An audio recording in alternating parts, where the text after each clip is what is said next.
मराठवाड्यातील मदत मास खिदमत मास या जमिनीबद्दलच्या अनेक वर्षापासून प्रश्न प्रलंबित होते. मी महसूल मंत्री झाल्यानंतर मराठवाड्यातील ज्या या निजामकालीन जमिनी आहेत यांना फ्री होल्ड करण्याचा प्रश्न माझ्यासमोर आला.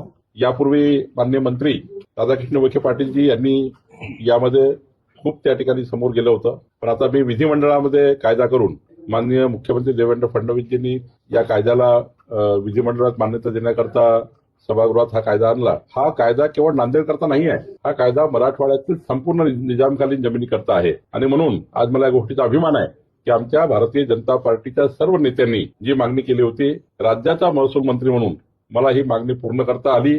आज मला या ठिकाणी एवढं सांगेल की पुढच्या काळामध्ये मी स्वतः नांदेडमध्ये येऊन या सर्व वस्त्या आणि निजामकालीन जेवढ्या मराठवाड्यातल्या वस्त्या आहेत त्या सर्व वस्त्यांचं फ्री होल्ड झाल्याचं प्रमाणपत्र आम्ही त्यांना देणार आहोत. मला सांगा, हा प्रश्न मराठवाड्याच्या संपूर्ण निजामकालीन जमिनीचा आहे. हा एक वेगळा काही नांदेडचा राहू शकत नाही, हा काही राजुराचा राहू शकत नाही. मग राजुराचे आमदार सर्वच आमदार आहेत. मराठवाड्याच्या सर्वच आमदारांनी त्या ठिकाणी आपल्या पद्धतीने प्रयत्न केले आहेत. पण खरा प्रयत्न त्या ठिकाणी सुरुवात केला माननीय अशोकराव चव्हाणजींनी.